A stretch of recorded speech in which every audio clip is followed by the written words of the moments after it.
So we're going to read the questions together. We'll read the story and then you can answer the questions.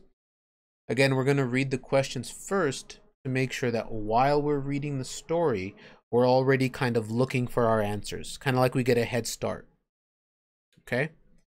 I'm going to skip the story for now and I'm going to come down to the questions and read those first. Question number 1. The author probably wrote this passage to blank. So they want to know about the author's purpose. Why did they write this passage? When you click on the link, Bradley, you should be logging in the same way that you would log in like to iStation or to your computer or things like that. It should have a login page for you.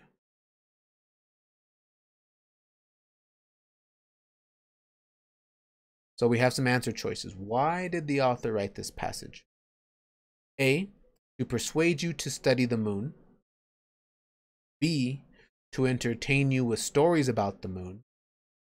C, to inform you about what scientists can learn from craters.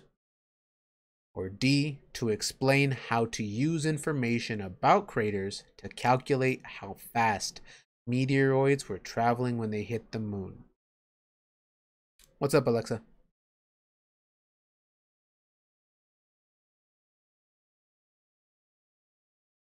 No, that's okay.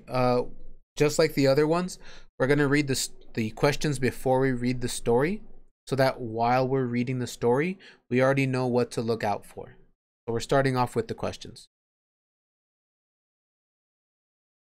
This is what we're going to work on right now. So we're going to read the questions, we'll read the story, and then you're going to go back and answer the questions.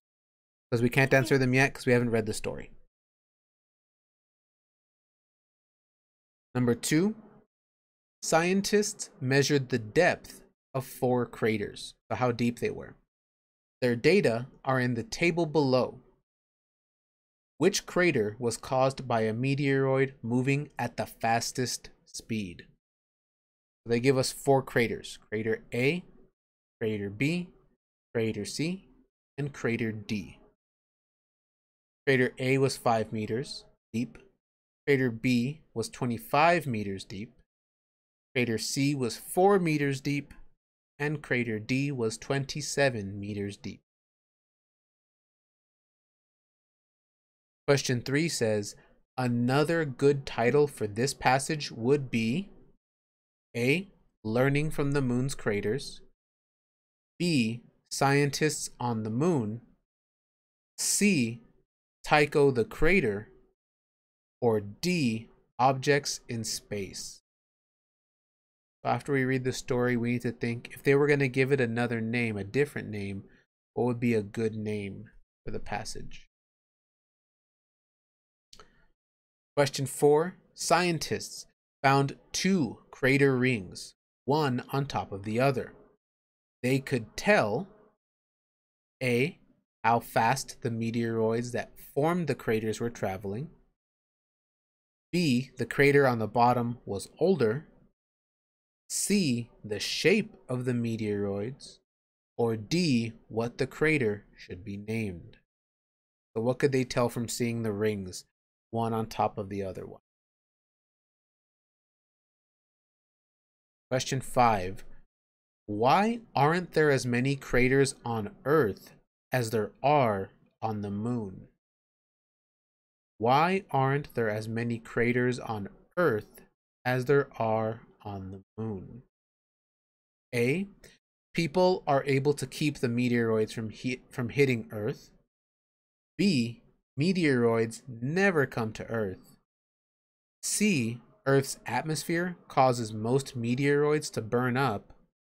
Or D, people fill in the craters that are formed. So now that we've read the questions, let's go back to the story. We're going to read through it. We're going to see if we can find our answers.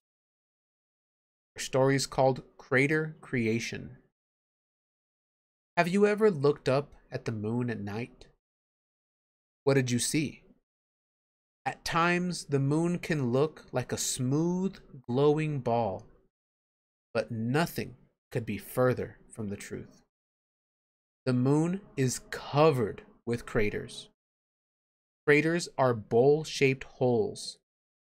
They are formed when objects from space hit the moon. If these same objects were to head toward Earth, they would probably burn up or get slowed down by our atmosphere. But the moon has no atmosphere, so there is nothing to stop them from hitting its surface. Yeah, JD, there's only 5 questions to it. Have you ever seen a rock falling into a puddle of water? That's what it looks like when a meteoroid or piece of rock hits the surface of the moon. It throws up dust and dirt, just like a rock would splash water into the air. The meteoroid breaks up into pieces. It leaves a ring on the surface. The dust and dirt that splash out and even creates bright lines that look like rays.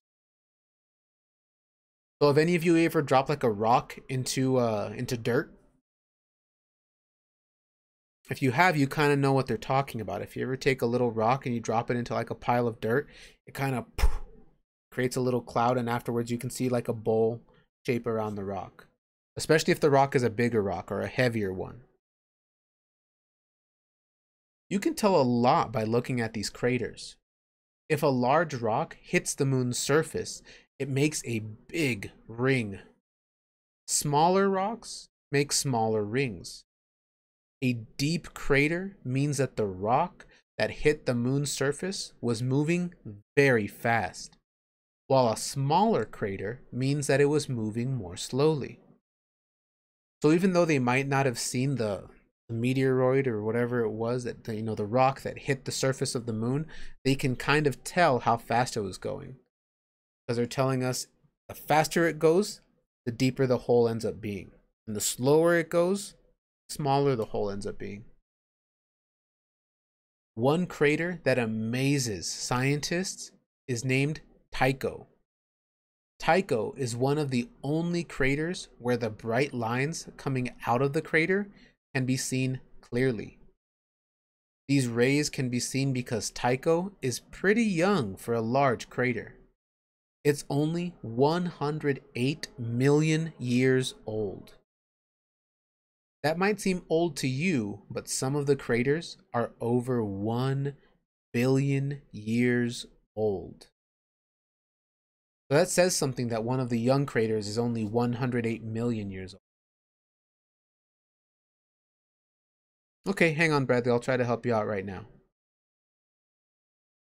The patterns found on the surface of the moon tell scientists a lot of details.